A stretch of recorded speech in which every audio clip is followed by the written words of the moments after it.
안녕하세요. 오늘 딥다이브에서는 많은 분들이 좀 궁금해하시는, 어쩌면 불안해하시는 주제일 수도 있겠네요. 혹시 국세청 AI가 내 계좌를 막 실시간으로 보고 있는 건 아닐까 하는 거요. 네. 보내주신 그 정보 한 숟가락, 국세청 AI와 현명한 금융생활, 오리오 내용을 가지고 저희가 그 실체랑 핵심을 좀 파헤쳐 보겠습니다. 네. 이번 딥다이브, 목표는요, 그 국세청 시스템에 대한 막연한 불안감, 이걸 좀 걷어내고요.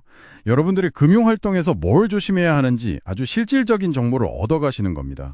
감시받는다는 느낌보다는 이 시스템을 좀 이해해보자, 이런 거군요. 그렇죠. 감시라는 틀보다는 이게 데이터 분석 시스템으로서 실제로 어떻게 돌아가는 건지 그걸 아는데 좀 집중해 보려고요. 자, 그럼 바로 본론으로 가볼까요? 좋습니다. 자료를 보니까 가장 큰 오해가 그거 같아요. AI가 무슨 CCTV처럼 모든 계좌를 24시간 지켜본다. 이런 생각요. 근데 실제로 그게 아니라는 거죠? 네, 전혀 아닙니다. 뭐 실시간으로 들여다보는 게 아니고요.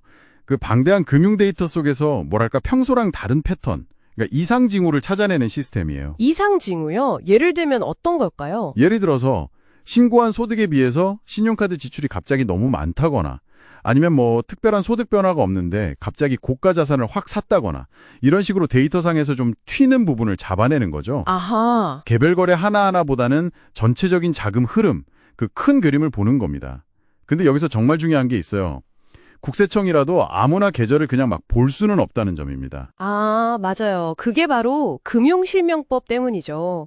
저도 자료 보고 다시 확인했는데 금융거래는 실제 명의로 해야 한다. 이 법 때문에 법에서 정한 명확한 사유 없이는 못 본다는 거잖아요. 그렇습니다. 뭐 탈세 혐의가 아주 짙거나 상속세 조사 아니면 고액채 납자 이런 법적인 근거가 있어야만 접근이 가능한 거죠. 함부로 못 봅니다. 와, 이건 정말 중요한 방어막이네요.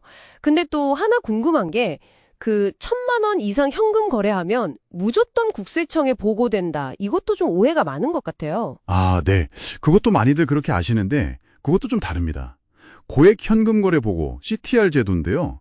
이 정보가 국세청으로 바로 가는 게 아니에요. 그래요? 그럼 어디로 가나요? 우선 금융정보분석원 코파이유라는 곳으로 갑니다. 거기는 이제 자금 세탁 방지를 전문으로 하는 기관이거든요. 아하, 자금 세탁 방지요? 네. 거기서 먼저 분석을 하다가 이거 좀 자금 세탁이나 탈세 혐의가 있어 보이는데? 싶을 때 그때 국세청으로 정보가 넘어가는 순서입니다. 와, 그럼 국세청으로 바로 직행하는 게 아니었군요. 코파이오를 먼저 거치는 거네요. 야, 그럼 1,000만 원 넘게 현금 거래했다고 해서 바로 세무조사, 이건 아니라는 거네요. 이거 진짜 많은 분들이 오해하셨겠어요. 그렇죠. 보고 자체만으로는 조사가 시작되는 게 아니란 점, 이게 중요합니다. 그럼 이제 이런 시스템 속에서 우리가 어떻게 하면 좀 현명하게 대처할 수 있을까? 네, 그게 제일 궁금하죠. 자료에서 딱 3가지 원칙을 강조하더라고요. 바로 투명성, 일관성, 그리고 문서화. 이 3가지입니다. 투명성, 일관성, 문서화. 네. 첫 번째, 투명성. 예를 들어 1,000만 원 보급피하려고 990만 원, 900만 원 이렇게 쪼개서 입금하는 거 있잖아요. 네, 있죠. 이게 오히려 더 의심을 살 수 있다는 겁니다. 왜 굳이 이렇게 쪼개지? 하고요. 그러니까 정당한 거래라면 그냥 당당하게 한 번에 처리하는 게 더 낫다는 거죠. 꼼수 쓰려다가 오히려 의심만 산다. 뭐 이런 거네요? 맞습니다. 두 번째는 일관성하고 문서화. 특히 가족 간의 돈거래할 때요. 이게 정말 중요해요. 가족 간 돈거래. 이거 진짜 애매할 때 많잖아요. 그렇죠. 부모, 자식 간이라도 돈을 빌려줬다. 그럼 반드시 차용증, 그러니까 돈 빌려주고 갚기로 한 계약서요. 이걸 꼭 써야 합니다. 차용증. 그리고 그냥 쓴 걸로 끝나는 게 아니라 실제로 이자랑 원금을 정기적으로 갚았다는 기록, 그러니까 계좌 이체 내역 같은 거요. 이걸 꼭 남겨야 해요. 그냥 말로만 아들 내가 빌려줄게 이게 안 통한다는 거네요. 기록이 없으면 나중에 증여로 봐서 세금 나올 수도 있다. 정확합니다. 증여로 간주될 위험이 아주 크죠. 마지막 3번째가 문서화. 이건 자금 출처를 명확히 하는데 아주 필수적입니다. 자금 출처요? 네. 특히 부동산같이 큰 거래할 때요.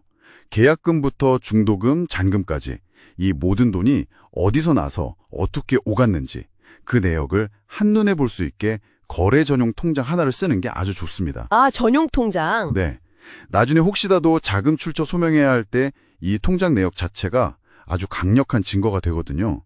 뭐 사업하시는 분들은 당연히 사업용 통장이랑 개인 통장 분리하는 게 기본 중에 기본이고요. 네, 그렇죠. 자, 그런데 만약에 이렇게 조심했는데도 국세청에서 연락이 오면 어떡하죠? 덜컥 겁부터 날 것 같은데요. 일단 너무 당황하실 필요는 없다고 해요.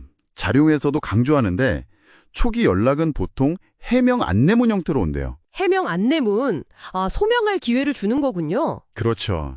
이런 거래가 있는데 자금 출처가 어떻게 되시나요? 하고 물어보는 거죠. 이때 아까 말한 차용증이나 계좌 이체 내역, 뭐 계약서 같은 증빙 자료들을 잘 정리해서 제출하면 생각보다 많은 경우가 그냥 그걸로 해결된다고 합니다. 아, 다행이네요. 일단 소명 기회를 주는군요. 네. 근데 만약에 정식으로 자금 출처 조사 통지서라든지 세무조사 통지서 이걸 받았다면 그때는 상황이 좀 다른 겁니다. 아, 그건 좀 심각한 건가요? 네, 그건 좀 더 본격적인 단계라고 봐야죠. 이때는 혼자서 막 고민하고 해결하려고 하기보다는 즉시 세무 전문가의 도움을 받는 게 현명하다고 자료는 조언하고 있습니다. 전문가랑 같이 체계적으로 대응하는 게 중요해요. 네, 확실히 전문가의 도움이 필요하겠네요.